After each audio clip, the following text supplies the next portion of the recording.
علیکم، میں امداد سومرو۔ وفاقی وزیر داخلہ رانا ثناءاللہ نے آرمی چیف کو خط لکھ دیا ہے اور عمران خان کی سیاست کا فیصلہ کرنے والے دن آنے والے ہیں، قریب آ رہے ہیں۔ ایک ہفتہ چھوڑ کر اس کے بعد جو ہفتہ شروع ہوگا یعنی جولائی کا آخری عشرہ، اس میں فیصلہ ہوگا عمران خان صاحب کے سیاسی مستقبل کا، اور سیاسی مستقبل کے علاوہ قانونی مستقبل کا بھی عمران خان صاحب کا فیصلہ اسی ہفتے کے بعد یا اسی عشرے میں ہو سکتا ہے، جس طرف معاملات تیزی کے ساتھ جا رہے ہیں۔ تو پہلے رانا ثناءاللہ صاحب کا معاملہ، رانا ثناءاللہ صاحب نے نہیں چھوڑا ان کے ساتھ جو کچھ ہوا۔ ہمارے یہاں ہوتا یہ ہے کہ سیاستدان کو انتقامی کارروائی کا نشانہ بنایا جاتا ہے، جیلوں میں رکھا جاتا ہے، جیل سے باہر آ جاتے ہیں، پھر الیکشن لڑ لیتے ہیں، پھر جیت کر حکومت میں آ جاتے ہیں، بھول جاتے ہیں کہ ان کے ساتھ کچھ ہوا۔ آصف زرداری کو مسلسل جیلوں میں رکھا گیا، بینظیر بھٹو کے خلاف مسلسل مقدمات بنتے رہے، لیکن اقتدار میں آنے کے بعد وہ پھر مڑ کر پیچھے نہیں دیکھتے تھے، جو ہوتا تھا اس پر مٹی ڈالو، چودھری پرویز شجاعت حسین صاحب والے الفاظ میں مٹی پاؤ۔ بلکہ شجاعت حسین صاحب سے یاد آیا کہ ان کے خاندان میں بھی کہا جا رہا ہے کہ اب قربتیں بڑھ رہی ہیں۔ اس کا تعلق بھی 17 جولائی کے انتخابات یا جولائی کے آخری عشرے کے ساتھ ہے، عمران خان صاحب کے مستقبل کے ساتھ۔ تو بہرحال تو وہ چودھری شجاعت حسین صاحب جس طرح کہتے ہیں کہ مٹی پاؤ، تو مٹی ڈال کر وہ آگے بڑھ جاتے تھے، لیکن رانا ثناءاللہ صاحب کے ساتھ جو کچھ ہوا وہ نہیں بھولنا چاہ رہے، وہ بھلانے بھی نہیں دینا چاہ رہے کسی کو۔ اس لیے رانا ثناءاللہ صاحب نے آرمی چیف کو چٹھی لکھی ہے، خط لکھا ہے، تحریری شکایت بھیجی ہے ان کو کہ ان کے ساتھ جو کچھ ہوا تھا عمران خان صاحب نے کروایا تھا، ان کے اوپر ہیروئن کا مقدمہ ڈلوایا تھا اور ان کو جیل میں رکھا تھا، بدترین ان کی قید تھی، ان کی دوائیاں بند کی گئی تھی، جو کچھ ان کے ساتھ ہوا تھا۔ تو اس پر انہوں نے خط لکھا ہے اور اس میں انہوں نے کہا کہ جی اس کا جو تھے اصل سازش جو کی تھی وہ تو کی تھی عمران خان اور شہزاد اکبر نے، لیکن فوج کے ایک افسر جو اس وقت ANF کے سربراہ تھے، میجر جنرل عارف ملک، وہ اعلیٰ کار بنے، وہ انہوں نے ملی بھگت کی اور فوائد لیے۔ رانا ثناءاللہ صاحب یہ لکھ رہے ہیں آرمی چیف کو خط، تو لہٰذا وہ ان کو کہہ رہے ہیں کہ جی ان کے خلاف جو کیا گیا اس میں جو آرمی کے ایک افسر تھے، تو آرمی چیف جو ہے ان کو انصاف دلائیں اور ان کے خلاف کارروائی کریں۔ یہ رانا ثناءاللہ صاحب نے اپنا ایک ٹی وی ٹاک شو میں بات کی ہے اور اس میں انہوں نے کہا ہے کہ جی قمر جاوید باجوہ صاحب کو کہ وہ ان کو انصاف دلائیں، تحقیقات کریں تاکہ پتہ چلے، انٹرنل تحقیقات کریں یا جو معاملہ ہوتا ہے۔ معاملہ یہ ہے کہ یہ کیونکہ فوج کا انٹرنل میٹر نہیں ہے، ایک ہوتا ہے نا کہ جی فوج کے اندر کوئی معاملہ ہوا، کسی نے فوج کے اندر کسی کے ساتھ زیادتی کر لی، تو پھر وہ اندر ہی اندر معاملہ ہوتا ہے اور اس کے بعد جو بھی افسر ملوث ہوتا ہے اس کے خلاف کارروائی ہو جاتی ہے۔ یہ جو صاحب عارف ملک صاحب جن کے اوپر یہ الزام لگ رہا ہے، رانا ثناءاللہ صاحب لگا رہے ہیں، اور جنہوں نے آ کر پریس کانفرنس کی تھی، پریس کانفرنس میں انہوں نے کہا تھا کہ جی ہاں رانا ثناءاللہ صاحب کے خلاف ہمارے پاس ثبوت تھے۔ ان سے سوال کیا گیا تھا کہ جی یہ آپ نے وہ جو ویڈیوز تھی وہ ویڈیوز کہاں ہیں، تو انہوں نے کہا کہ ہم کوئی فلم بنا رہے تھے کہ جی ایک اگر شاٹ مس ہو گیا تو ہم ری ٹیک کروائیں گے اور پھر کہیں گے فلاں صاحب ذرا دوبارہ اس طرح آنا، دوبارہ اس طرح نا۔ وہ پوری ایک پریس کانفرنس میں انہوں نے ایک پورا اسٹائل کے ساتھ بات بتائی تھی کہ ہمارے پاس کوئی ویڈیو نہیں ہے۔ اس سے پہلے شہریار آفریدی جو ان کے ساتھ ہی پریس کانفرنس میں بیٹھے ہوئے تھے، وہ کئی بار کہہ چکے تھے کہ ہمارے پاس ویڈیو ثبوت ہے۔ تو وہ والے وہ جو فوجی افسر صاحب ہیں انہوں نے ایک جو ادارہ ہے اینٹی نارکوٹکس کا، اس کے سربراہ کے طور پر انہوں نے نہ صرف رانا ثناءاللہ صاحب پر مقدمہ بنایا، ان کو گرفتار کیا، جیل بھیجا، پریس کانفرنسز کیں۔ تو رانا صاحب کا جو الزام ہے، رانا صاحب کا جو مدعا ہے، اس کی تصدیق کر رہے ہیں، رانا صاحب کی تائید کی ہے عمران خان صاحب کی ٹیم کے اندر سے، اور وہ تائید کی ہے فواد چودھری صاحب نے۔ انہوں نے ان کی تائید کرنے کے بعد میں نے گزارش یہ کی تھی کہ یہ تو معاملہ سیدھا عمران خان صاحب پر پڑ گیا، کیونکہ رانا ثناءاللہ صاحب کا موقف یہ تھا کہ جی میرے اوپر ہیروئن عمران خان نے ڈالی ہے۔ عمران خان اور شہزاد اکبر نے اسلام آباد پولیس کو 15 کلو ہیروئن دی کہ جی رانا ثناءاللہ صاحب کو پر ڈالنی ہے، آپ نے ان کو پکڑ کے ان کے اوپر ڈال دینی ہے۔ انہوں نے انکار کر دیا۔ پھر FIA کو کہا گیا کہ رانا ثناءاللہ صاحب کو اس ہیروئن کے ساتھ گرفتار کرے، یہ ہیروئن ان پر ڈالے، یعنی ہیروئن تو ان کے پاس ہوگی، جا کر ان کو پکڑیں اور بتائیں کہ جی ان سے یہ ہماری جو عموماً یہ جو ہمارے ادارے ہیں، پولیس ہو گئی، FIA، دیگر ادارے، ان کے ساتھ لوگوں کی یہی شکایت ہوتی ہے کہ جی ناجائز اسلحہ پولیس کے پاس اپنا ہوتا ہے، کسی کو پکڑنا، کسی کو لمبی جیل بھیجنا ہوتا ہے تو بڑا سا اسلحہ ڈال دیتے، بڑی سی منشیات ڈال دیتے اور بندہ ساری زندگی جیل میں سڑتا رہے، یہ ان کے اوپر الزام ہوتا ہے۔ تو یہی طریقہ واردات اس معاملے میں بھی اپنایا گیا تھا۔ تو اس پر رانا صاحب نے جو کہا تھا کہ جو ہیروئن ہے یہ تو دیا عمران خان صاحب اور شہزاد اکبر نے، تو اب ان کو پکڑا جائے، ان کو گرفتار کیا جائے، ان کے اوپر منشیات کا مقدمہ بنایا جائے، منشیات کی اسمگلنگ کا، کہ ان کے پاس آئی کہاں سے۔ بات تو ٹھیک ہے بالکل، پہلے رانا صاحب چیختے رہے، کوئی نہیں سنتا تھا، لیکن فواد چودھری صاحب نے جاوید چودھری کے پروگرام میں یہ انکشاف کیا کہ نہیں، یہ ہیروئن جو ہے وہ رانا ثناءاللہ صاحب کی نہیں تھی۔ انہوں نے اعتراف کیا کہ رانا ثناءاللہ صاحب کے اوپر مقدمہ غلط تھا۔ اچھا، اب یہ جو انہوں نے جو انٹرویو دیا تھا جاوید چودھری صاحب کو، وہ انٹرویو وجہ بنا تھا رانا اپنا جاوید چودھری اور عمران خان صاحب کی جو 8 سال کے بعد ملاقات کی وجہ۔ اور میں نے گزارش یہ کی تھی کہ اپنا عمران خان صاحب جو ہیں وہ اب اپنے جو کیا ہوتے ہیں 5 پیارے جو صحافی تھے ان کے جو بھی موقع ہوتا ان کو بلا کر 4-5 اینکر 4-5 صحافی ان کو بلا کر ان کے ساتھ گپ شپ لگاتے تھے، اپنے اوپر تنقید کرنے والے کے دروازے عمران خان صاحب نے بند کر لیے ہوئے تھے۔ لیکن اب ظاہر ہوش ٹھکانے آ گئے تو انہوں نے باقیوں کو بھی بلانا شروع کر دیا۔ تو اسی طرح انہوں نے جاوید چودھری صاحب کے ساتھ ملاقات کی تھی، اور ملاقات جاوید چودھری صاحب نے بتایا کہ فواد چودھری نے اس میں کردار ادا کیا تھا۔ تو فواد چودھری نے ادھر تو کردار ادا کیا ہی، لیکن ادھر بھی رانا ثناءاللہ صاحب کے لیے بھی معاملہ اپنا آسان کر کے، اور عمران خان صاحب کو اس میں بھی پھنسا گئے۔ انہوں نے کہا کہ جی وہ ہیروئن رانا ثناءاللہ صاحب کی نہیں تھی۔ انہوں نے کہا نا مقدمہ جھوٹا تھا، مطلب رانا ثناءاللہ کی ہیروئن نہیں تھی، تو ہیروئن کس کی تھی؟ ہیروئن رانا ثناءاللہ صاحب کہہ رہے ہیں عمران خان نے دی تھی، شہزاد اکبر صاحب نے دی تھی۔ تو اس معاملے میں رانا ثناءاللہ صاحب، ان کی حکومت، وزارت داخلہ عمران خان کا اور شہزاد اکبر کا تو حساب کتاب لگا لیں گے، لیکن جو بڑے کردار تھے وہ تھے میجر جنرل عارف ملک صاحب۔ تو میجر جنرل عارف ملک کے خلاف رانا ثناءاللہ صاحب نے لکھا ہے خط۔ عمران خان صاحب جو ہیں وہ تیزی کے ساتھ گھیرے میں آ رہے ہیں، ان کے گرد گھیرا تنگ ہو رہا ہے۔ فراح گوگی کے بعد بشرا بی بی کے بعد ملک ریاض اور ان کی اہلیہ، ان کی بیٹی کے فون، اور کئی قصے سامنے آ رہے ہیں، بلکہ بشرا بی کی اپنی آڈیو بھی آ گئی۔ تو بہت سے قصے ان کے سامنے آ رہے ہیں،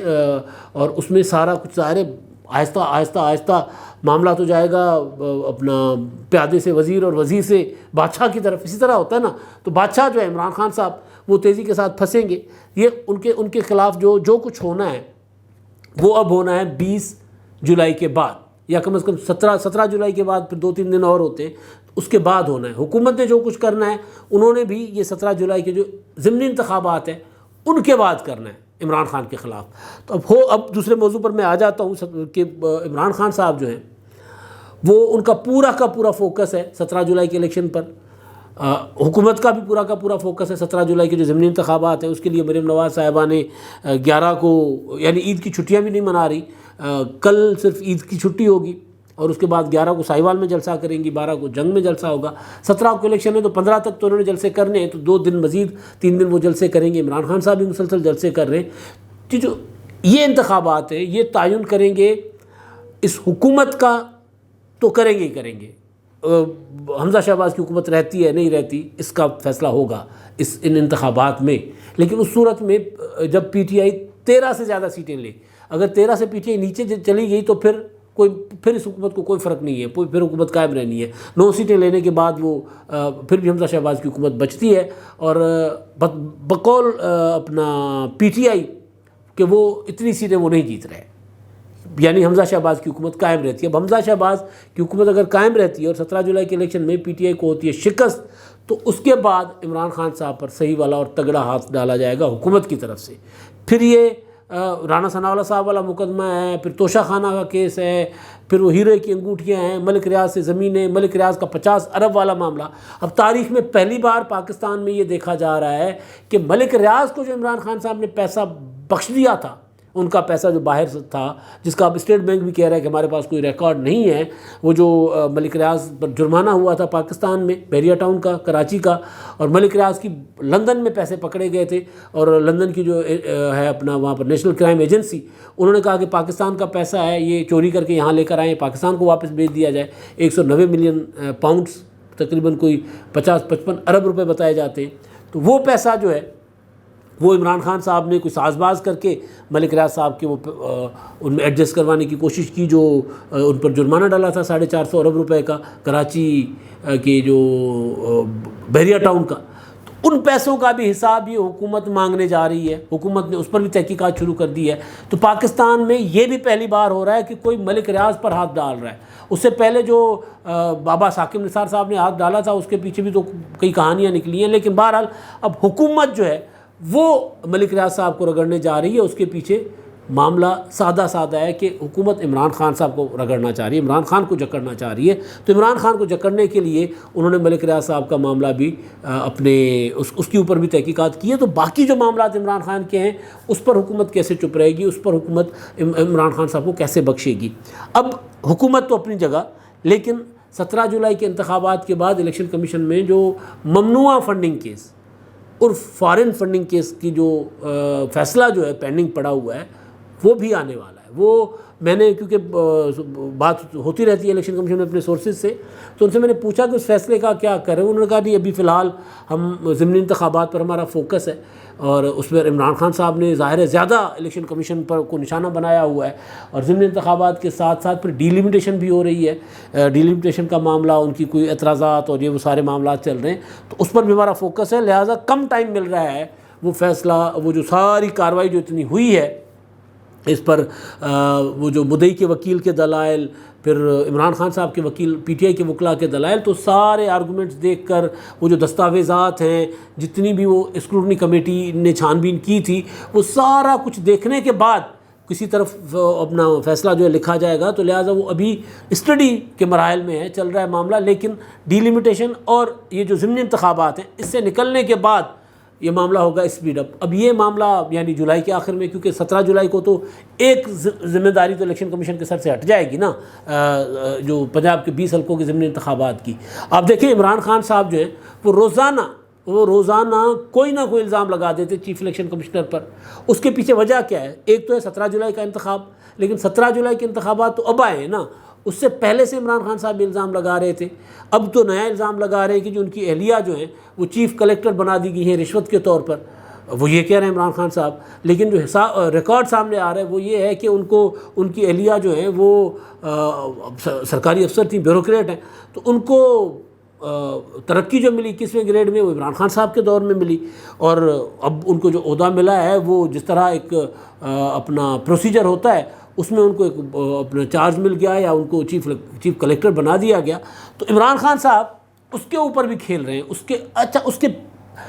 جو وجہ ہے عمران خان صاحب کی اس طرح الیکشن کمیشن پر بالکل کھل کر الزام لگانے کی بغیر کس پرواہ کیے ہوئے، کہ اگر الیکشن کمیشن جو ہے عمران خان صاحب کے ان الزامات پر اپنے عدالتی اختیارات استعمال کر کے خان صاحب کو بلائیں گے تو خان صاحب کے پاس ثبوت نہیں ہوں گے۔ پہلے بھی آپ کو یاد ہوگا فواد چودھری کو بلایا تھا، ان کو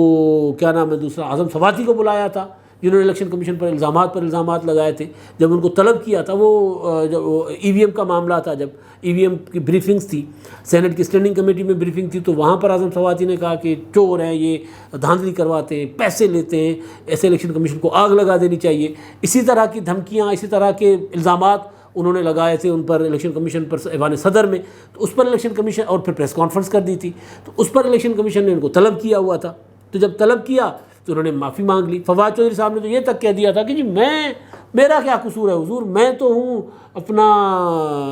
کابینہ کا ماؤتھ پیس، میں تو ترجمان ہوں، مجھے جو کہا جاتا ہے میں وہ کرتا ہوں، مجھے جو حکم ہوتا ہے میں وہ کرتا ہوں۔ تو وہ پھر غیر مشروط معافی مانگ کر انہوں نے دوڑ لگا دی تھی۔ عمران خان صاحب کو بھی اگر بلایا جائے گا اور عمران خان صاحب ثابت نہیں کر پائیں گے ان الزامات کو، جو کہ وقت آنا ہے، ایسے نہیں ہو سکتا کہ عمران خان صاحب کو انہوں نے چھوڑ دینا ہے خالی، یہ وقت آئے گا کہ عمران خان صاحب کو بلایا جائے گا اور عمران خان صاحب کو اپنے الزامات ثابت کرنا ہوں گے۔ یہ نہیں ہو سکتا کہ وہ ان کو بلائیں اور وہ کہیں کہ نہیں جی میں نے سیاسی بیان دیا تھا، اور پھر غیر مشروط معافی مانگنا ہوگی، یا پھر توہین عدالت کی 6 ماہ کی سزا، اور اگر وہ سزا ہوتی ہے تو پھر عمران خان صاحب نائل ہو جاتے ہیں۔ تو عمران خان صاحب ہر طرف سے تیزی کے ساتھ پھنستے جا رہے ہیں۔ 17 جولائی کے الیکشن اگر پی ٹی آئی جیت گئی تو ٹھیک، نہیں جیتی تو پی ٹی آئی کا جو ڈاؤن فال ہے وہ مزید تیز ہو جائے گا، اور اگر جیت جاتی ہے تو ظاہر ہے پھر اس صورت میں تحریک انصاف کو ایک نئی روح مل جائے گی، ان کو ایک نئے جذبے کے ساتھ وہ آگے بڑھیں گے۔ اور پھر فارن فنڈنگ کیس میں عمران خان صاحب گوڈے پھنسے ہوئے تھے، تو اسی وجہ سے فارن فنڈنگ کیس کے معاملے کو لے کر وہ 8 سال سے کبھی ایک عدالت میں گئے کہ جی یہ نہیں سن سکتے، کبھی دوسری عدالت میں گئے کہ نہیں سن سکتے، پھر التوا پر التوا، پھر جو کچھ مانگا جاتا رہا وہ نہیں پیش کیا جاتا رہا۔ تو اس میں اب فائنلی جا کر عدالتوں کے احکامات سے معاملہ ہوا ہے، فیصلہ محفوظ ہوا ہے، تمام دلائل اور مکمل ہو گئے، اپنا جو اسکروٹنیز وغیرہ ہیں، تو اب اس کا فیصلہ آنے کا وقت ہے۔ تو فیصلہ وہ جو ہے وہ آئے گا جولائی کے آخر میں، اس کے اوپر کام تیز ہو جائے گا۔ تو خان صاحب کی جو سیاست ہے وہ بالکل اسی طرح اب الیکشن کمیشن کے فیصلے پر کے رحم و کرم پر ہے، جس طرح ان کے فیصل ووڈا صاحب تھے، آپ کو یاد ہوگا فیصل ووڈا صاحب نے بہت کھیلا 2-2.5 سال 3 سال الیکشن کمیشن کے ساتھ، اسلام آباد ہائی کورٹ کے ساتھ، وہ بلاتے تھے نہیں آتے تھے، وہ ثبوت مانگتے تھے نہیں دیتے تھے، وہ تاریخ پر تاریخ لیتے تھے، لیکن کب تک؟ بھائی فیصلہ تو کبھی نہ کبھی آنا ہوتا ہے، تو فیصلہ آ گیا اور فیصل ووڈا صاحب نائل ہو گئے اور تایت نائل ہو گئے۔ لہٰذا یہ والا معاملہ جو ہے فورن فنڈنگ کیس کا، ممنوعہ کیس کا، اس میں اگر عمران خان صاحب گلٹی پائے جاتے ہیں تو اس کا معاملہ تو جائے گا حکومت کے پاس۔ تو جب حکومت کو اگر الیکشن کمیشن یہ کہہ دیتا ہے کہ جی عمران خان صاحب جو ہے وہ ممنوعہ فنڈنگ کیس میں گلٹی پائے گئے، اب آپ ان کے خلاف انکوائریز کریں، آپ ان کے خلاف کارروائی کریں، تو حکومت کو اور کیا چاہیے ہوگا؟ ظاہر ہے حکومت کو تو عمران خان کے خلاف کوئی نہ کوئی چیز چاہیے، تو حکومت اسی انتظار میں ہے کہ الیکشن کمیشن سے کوئی چیز آ جائے، وہ زیادہ بہتر ہوگا، ورنہ پھر جو ثبوت بنی گالا کے اندر سے نکلے ہیں، جو ویڈیوز جو آڈیوز ان کے پاس بنی گالا سے یا بنی گالا اینڈ کمپنی سے ان کو ملی ہیں، پھر ان کو سامنے لا کر پھر آپ دیکھیں گے کسی دن رانا ثناءاللہ صاحب ایک پریس کانفرنس کریں گے، پیچھے اسکرین چل رہی ہوگی اور اسکرین پہ دکھایا جائے گا، سنایا جائے گا کہ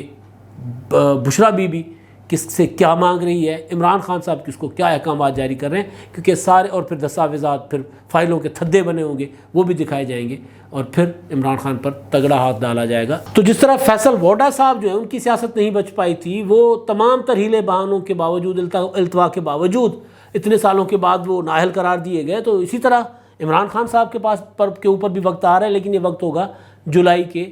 ان انتخابات، 17 جولائی کے انتخابات کے بعد، اور 17 جولائی کے انتخابات سے ہی ایک اور چیز جڑی ہے اور وہ ہے چودھری خاندان۔ اب چودھری شجاعت حسین صاحب کی ایک اسٹیٹمنٹ آ رہی ہے کہ جی ہمارے کوئی اختلافات نہیں ہیں، نئی نسل ہے، بچوں کے معاملات، بچوں کی سوچ کو لے کر آگے چلنا ہوگا اور ہم اب ایک ہیں، مطلب کوئی انہوں نے جو نئی اسٹیٹمنٹ ان کی جاری ہوئی، اب وہ کہا جا رہا ہے کہ انہوں نے کوئی میڈیا سے گفتگو کی ہے، کچھ چینل یہ چلا رہے ہیں لیکن میڈیا سے گفتگو کرنے والی ان کی پوزیشن ہوتی نہیں، لیکن ایک جیسچر جو آیا ہے وہ یہ آیا کہ چودھری خاندان کے وہ جو چودھری وجاہت حسین کی اسٹیٹمنٹ کے بعد کہ جی میں 30 جون کے بعد وہ اپنی جماعت بنا لوں گا، اس کے بعد پھر جو آپس میں خاندان کے اندر کوئی رابطے شابطے ہوئے، تو انہوں نے یہ فیصلہ لگ یہ رہا ہے کہ انہوں نے فیصلہ کیا کہ جو جولائی کے انتخابات ہیں، ان انتخابات کے بعد فیصلہ کرنا ہوگا کہ ہم نے کس طرف جانا ہے، کس طرف رہنا ہے، یعنی پنجاب کی حد تک بھی، اور اگر پنجاب میں عمران خان صاحب کو سیٹیں نہیں ملتی تو پھر پنجاب والا مرکز والا معاملہ تو اسی طرح رہے گا کہ مرکز میں حکومت کا حصہ رہیں گے، لیکن پھر پنجاب میں چودھری شجاعت حسین اپنا پرویز الہی صاحب جو ہیں ان کو عمران خان صاحب کے ساتھ رہنا چاہیے یا نہیں رہنا چاہیے، پھر وہ بھی چھلانگ لگائیں اور وہ معاملات طے کریں اس حکومت کے ساتھ، جو کہ ظاہر ہے ایک بہت مشکل مرحلہ ہوگا۔ جو کچھ ناکو چنے چبا رکھے ہیں پرویز الہی صاحب نے حکومت کو،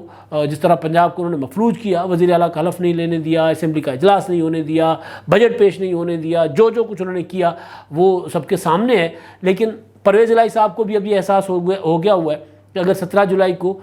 پی ٹی آئی مطلوبہ تعداد میں یعنی 13 سے زیادہ سیٹیں نہیں جیتتی تو پھر پرویز الہی صاحب کی بھی چھٹی ہوگی۔ تو پرویز الہی صاحب کی کوشش یہ ہوگی کہ جس طرح پہلے انہوں نے پی ڈی ایم کے ساتھ یا آصف زرداری اور مولانا فضل الرحمان اور شہباز شریف کے ساتھ معاملات طے کرنے کے بعد پھر عمران خان صاحب کی طرف رخ کیا تھا، اور جب عمران خان صاحب سے معاملات دوبارہ خراب ہو گئے تو پھر انہوں نے دوبارہ شجاعت حسین صاحب کو کہا کہ جی بھائی صاحب اب معاملات آپ دوبارہ دیکھ لیں، تو پھر شجاعت حسین صاحب بیماری کے عالم میں اسلام آباد لے جائے گئے تھے اور وہاں پر انہوں نے پھر آصف زرداری سے، مولانا فضل الرحمان سے اور شہباز شریف صاحب سے ملاقات کی تھی، سب کو یاد ہے، وہ عمران خان کے خلاف تحریک عدم اعتماد آنے سے پہلے، اور پھر جب معاملات طے ہو گئے تو پھر پرویز الہی صاحب عمران خان صاحب کی طرف چلے گئے تھے۔ تو اب وہ یہی کر رہے ہیں، ان کو لگ رہا ہے کہ اگر 17 جولائی کو مطلوبہ تعداد میں سیٹیں پی ٹی آئی کو نہیں ملیں گی تو پھر ظاہر ہے سب سے پہلا شکار ہوگے، اب آخری شکار ہے، پہلا اور آخری، وہ شکار ہوں گے پرویز الہی صاحب، یعنی اسپیکرشپ ان کو اسپیکر کے عہدے سے ہٹانے کے خلاف تحریک آئے گی، تحریک برطرفی یا تحریک عدم اعتماد آئے گی، اور وہ طے ہو چکا ہوا ہے اتحادیوں کے درمیان کہ آتے ہی پہلے تو یعنی انتخابات کے نتائج آنے کے بعد میجورٹی جیسے ہی مل جاتی ہے، 186 پلس ارکان آ جاتے ہیں اپنے پاس، تو پھر سب سے پہلے کام یہ کرنا ہے کہ پرویز الہی صاحب کے خلاف تحریک عدم اعتماد لانی ہے اور ان کو گھر بھیجنا ہے، اس کے بعد دوسرے معاملات کی طرف جائیں گے۔ تو اب یہ جو شجاعت حسین صاحب ہیں وہ خاندان کے اکٹھے ہونے کی جو باتیں کر رہے ہیں وہ بھی مشروط ہے اس سارے 17 جولائی کے انتخابات کے ساتھ۔ تو پر عمران خان صاحب کا جو آخری مورا ہے جس کے ذریعے وہ کھیل رہے ہیں، وہ مورا یا تو مسلم لیگ نون کی گود میں ہوگا یا پھر اسپیکر کی کرسی سے باہر بیٹھا ہوگا۔ یہ سارا فیصلہ ہوگا 17 جولائی کو، اور 17 جولائی کے بعد یعنی عمران خان صاحب کا جو مستقبل ہے وہ جولائی کے آخری عشرے میں طے ہوگا، اور نتائج جو آئیں گے اس کے مطابق۔ اب تک کے لیے اتنا ہی، اللہ حافظ۔